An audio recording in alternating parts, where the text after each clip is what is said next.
All right, we are back with a one-off custom, and I I've had this knife in for a little while, and this is the Tim Galyean XL Junkyard Dog, the Eagle Edition. Now, it's taken me a little while to muster up the courage, if you will, to actually do the video because this came from Jim Skelton. It was in his personal collection. He decided it was time to let it go. And I think he intentionally suckered me in to adding this to my collection. I don't mean that in a bad way necessarily, but I think he might have had an inkling, and let's just zoom in while we talk about this, that I might actually want to pick it up. He reached out to me and says, hey, do you want to check this out and film it before it goes off to Recon 1 to be sold? I said, sure. Like I rarely turn anything down that anybody wants to send me. I didn't know that I was going to fall in love at first flip. I just, there's something about the action of this knife, the sound when it locks open, and just the feel of it in my hand. Forget about the rarity. Forget about the custom stuff, and we're going to talk all about that. But just the action, the sound and the feel of the lockup is really, truly what did it for me. There's just nothing like it.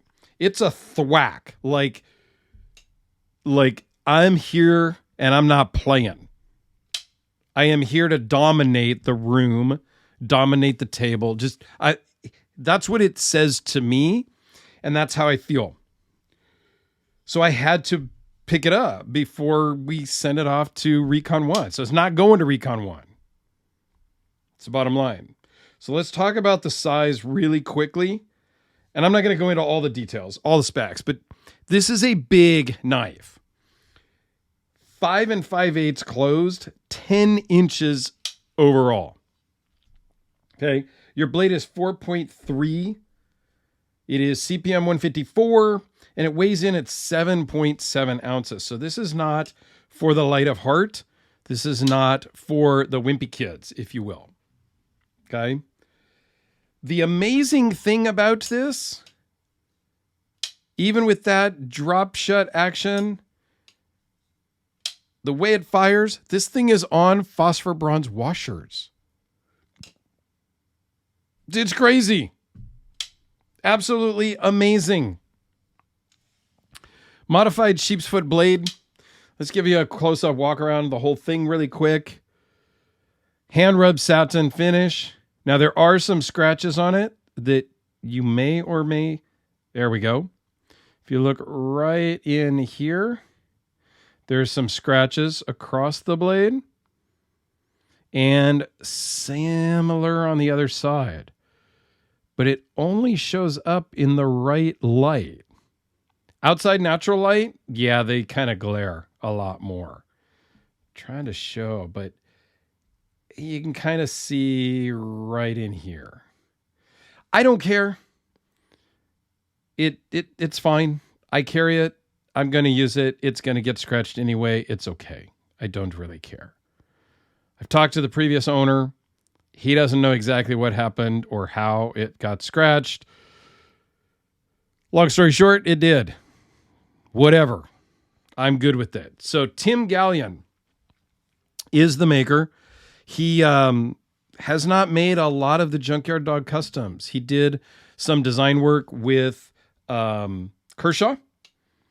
I think he might have actually been a Kershaw employee for a while. I'm not really sure. There's not a ton of history and details about him. But he did a bunch of designs for Kershaw. I believe he did some designs for ZT. And in and around that, he was making his own knives here and there. He'd make some for a couple of years, and then he wouldn't make any for more years. So I'm going to just show some size comparisons as we talk a little bit about Tim Galyean and the story behind this knife. This is the Frank Fisher Battle. This is my large Frank Fisher Battle. I have a small one, but it's on the other table. And this is a big knife with a 4-inch blade. So like this is already a big knife. So I do like my big knives, and I can't lie. Oh my gosh, I just realized that this marks my Jim Skelton sloppy seconds, hand-me-downs, trifecta knife. This is the very first custom Hellraiser that Ed from Red Horse Knife Works ever made, and Jim owned it. Now I own it. I have not even on this table. Speaking of Hellraisers, this is the one that Jim got me to buy when he did a video on the production Hellraiser. Mid-video, I paused it. I went and bought this, and I went to finish the video, and I hoped Jim didn't say at the end of the video that it sucked and don't buy it, but he didn't. So I have this one. I have the custom Hellraiser, and then in the other room, I have Big Red, the G10 scaled Todd Begg Bodega that Jim used to own. It just clicked as I was filming this that I have my Jim Skelton used trifecta. I don't know. Yeah, I know. Stupid things kind of excite me. So this is super rare. There's not many XL Junkyard Dogs out there, number one. They're all custom and one-off. This is completely one-off. One of the most impressive things is the inlays. So you have blue G10. It's like a pool of G10. So when this is out, it's like a bowl of blue G10. And then you've got the carbon fiber put in, red G10 and white G10, and then other pieces of carbon fiber. So there's multiple pieces of each. Here there's a couple of pieces of red. There's a piece of white that like the precision there is just amazing. And then multiple pieces of carbon fiber, all inlaid into the bowl of blue G10, which is then inlaid into the titanium scales. The inlays are clear coated with automotive materials, and in it like an 11-stage clear-cut automotive process of clear, cut, buff, wet sand, clear, cut, buff, wet sand. Like, I don't even know the whole process, but multiple layers of clear, multiple polishings and wet sandings. There are no seams. There's no seams between the G10 and the carbon fiber. There's no seams between the titanium and the inlay. The inlays are made in such a way that they can be removed, refinished, and then reinserted. Not by me. I ain't never taken this apart. Tim Galyean could take these 2 body screws out, the pivot out, and then from inside, there's probably hidden hardware that goes in and gives you that ability to take it all apart. And when I say that it is a pool or a bowl of G10, that blue, I will put a link, or not a link, I will insert a picture of the milling of the scales, as well as a picture of the actual inlay. It's way deeper than you would think. When I first saw it, I thought it would be like a typical inlay. And typical inlays are very thin, like paper thin almost. This is substantial. I mean, it's not so substantial that it's thicker than the titanium, of course, but as you see the pictures up here, you'll see what I'm talking about. It is more substantial. Even the backspacer has that same finishing. It's just carbon fiber and a blue G10. But the precision there, if it will focus, between the blade and the line of G10 of blue G10 and where the blade lands, I mean, get out of here. If it's not perfectly centered, the whole look is blown.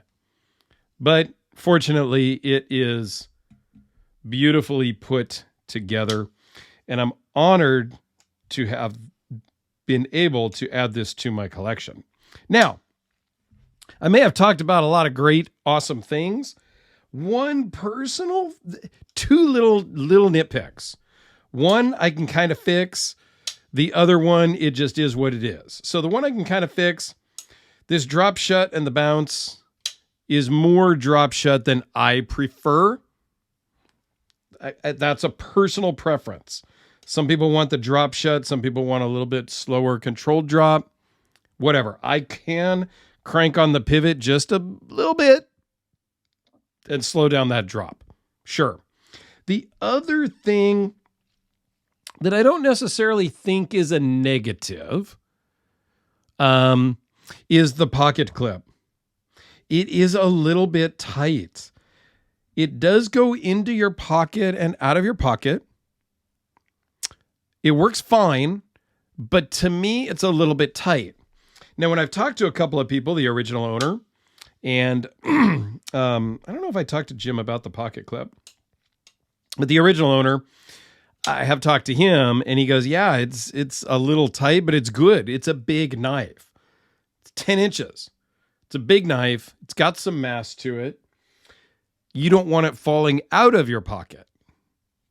All right. And that works, if you're in a situation where you're, on a motorcycle like Jim would be, or, something like that. Maybe that little bit more retention in the pocket is that added insurance. I don't discount that. It actually, in that conversation, kind of opened my eyes. That's why I love the interaction or people commenting on videos. Just because I think or say one thing doesn't mean that that's the gospel and that I'm not open to a different discussion, like with the pocket clip. The original owner's like, no, that's great. It's a big knife. I don't want it falling out of my pocket. A little bit of extra retention is fine. I was like, that's a good point. It works in the pocket, no problem. It's not like some of the other knives where you have to hunt to try to find it, try to get it in your pocket, try to get it out of your pocket. This just works. It's just a little bit tight for my personal preference. And again, that's just my preference. So now that I have rambled way too long about this amazing knife, and I probably didn't even do it justice. I hope on video it comes out okay. I actually did film this one in 4K. I will put a link to Jim Skelton's video on this because he goes into way more detail. And quite frankly, his videography and his pictures that he adds in are far superior to mine. Even though I've been adding a lot of money and spending money to upgrade my stuff, I got some room to grow still. But there you go. So please go and check out Jim Skelton's video up here in the corner, and have yourselves a fantastic day. Let me know your thoughts on something of this size and this mass and this price point, actually, that we didn't really talk about. Yeah, it's in the $5,000-ish range, give or take. We'll just put it that. Like, we're not going to talk specifics, but, I think the last time it sold on Arizona Custom Knives, it was north of 4,500. So you can do the math and you can, whatever. But I intend to carry it and use it, as I do with most all of my knives. Let me know what you think about that in the comments down below. Have a great day. Thanks a lot.